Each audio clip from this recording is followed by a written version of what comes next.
वो यही आरजेडी आरोपों की लंबी फहरिस्त है। आरजू जी समय की बाध्यता समझी जाए। किशोर जी देखिए, आरजू जी की प्रॉब्लम क्या है कि जब 15 में तेजस्वी और तेज प्रताप जी सेकेंड और थर्ड नंबर पे शपथ ले रहे थे, उस समय नीतीश जी परिवारवाद नहीं थे कर रहे थे।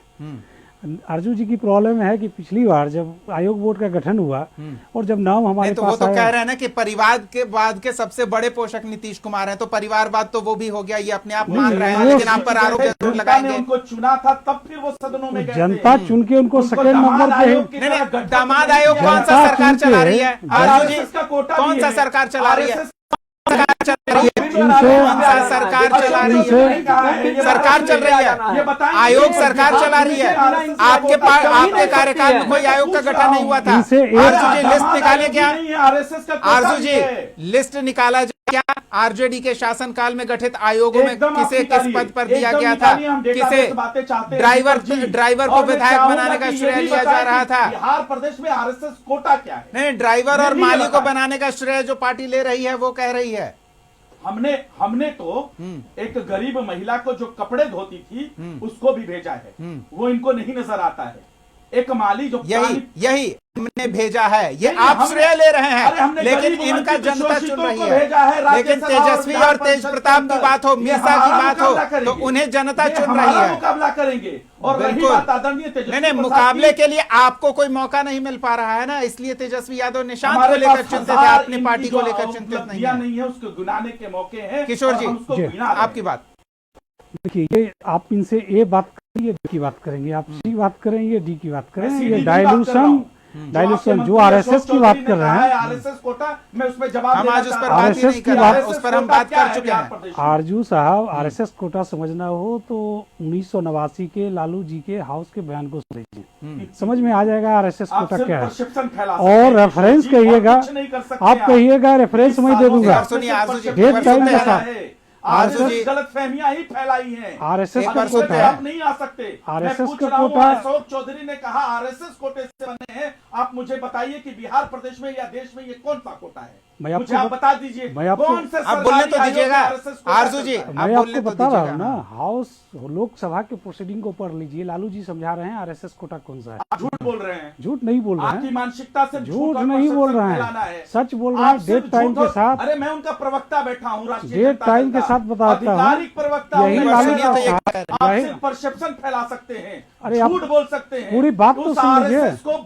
उस आरएसएस आरजू जी आप चाहते हैं कि ये बोल ना पाए, आदरणीय लालू प्रसाद आरजू जी आप चाहते हैं ये बोल ना पाए, वो फैक्ट चेक हम कर लेंगे। पूरी बात सुन लीजिए। लालू प्रसाद यादव जी देश के संसद में बैठकर यह बोलते हैं कि भाजपा और आरएसएस देशभक्त है और उनको कांग्रेस ने बिहार में का काम किया है। ये क्या हाउस में नहीं बोला गया है?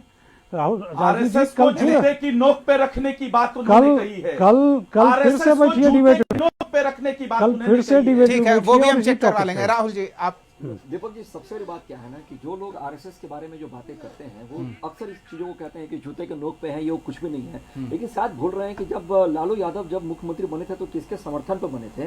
और दूसरी सबसे बात बता दूं कि जब भी हमारे देश के अंदर, सुनिए, जब भी हमारे देश के अंदर कोई भी ऐसा घटना घटता है, ये परसेप्शन की बात नहीं है, ये आप पता कर लीजिए। ममता बनर्जी की बात कर लीजिए, चाहे कहीं का बात कर लीजिए, आप आरजेडी की जो यूएसपी है, हल्ला बोल ही करेंगे। आप आरजेडी के कितने लोग गए? कितने लोग आरजेडी के गए? अहमदाबाद में कितने लोग गए? आप बताइए, प्लेन घटना हुआ, आप गए क्या वहां पे? क्या वहां पे आप आरजेडी में गए क्या? आरजेडी के कितने लोग गए? कांग्रेस के कितने लोग गए? कांग्रेस के कितने लोग गए? कांग्रेस के कितने लोग गए? जब कभी कोई घटना होती है तो कितने लोग गए? केवल हल्ला करेंगे, ना बसेंगे, ना बसने जाएंगे, ना बसेंगे, ना बसने। हो गया, समय नहीं है, कोई एजेंडा नहीं है, केवल हल्ला और केवल हल्ला जूते के नोक पे रखते हैं। बाबा भीमराव और संविधान की बात करते हैं, जूते के नोक पे बाबा भीमराव रखते हैं और संविधान की बात करते हैं। ये लोग केवल हल्ला करेंगे। कौन? दीपक जी एक मिनट, देश में कहा क्या है? देश में कहीं भी अगर कोई दुर्घटना है, कितने राजनीति के लोग गए हैं, मुझे बता दीजिए। राहुल जी हम ना भटके तो बेहतर है। आरजू जी हो गया, नोक पे रखता हो। अभी कह रहा था ना नोट पे रखता हूँ। दलित और वंचितों को मैं टीवी पे कह रहा हूँ, मैं आरएसएस को जूते की नोक पे रखता हूँ। राहुल जी, जूते की नोक पे नहीं, ये बेवजह का हंगामा है। आरएसएस को अपने जूते के नोक पे रखते हैं। देखिए, अब 10 बार एक बात को बोलेगा उससे फर्क नहीं पड़ेगा। चलिए, ठीक है, धन्यवाद आरजू जी, धन्यवाद राहुल जी, इसीलिए जनता इनको लात मार के ठीक है, धन्यवाद आरजू जी, धन्यवाद राहुल जी। हो गया, आपकी आवाज नहीं जा रही है, आपकी आवाज अब नहीं जा रही है। किशोर जी, आप क्या दिखा रहे हैं, जल्दी से बता दीजिए। देखिए, वही दिखा रहा हूँ हाउस का प्रोसीडिंग।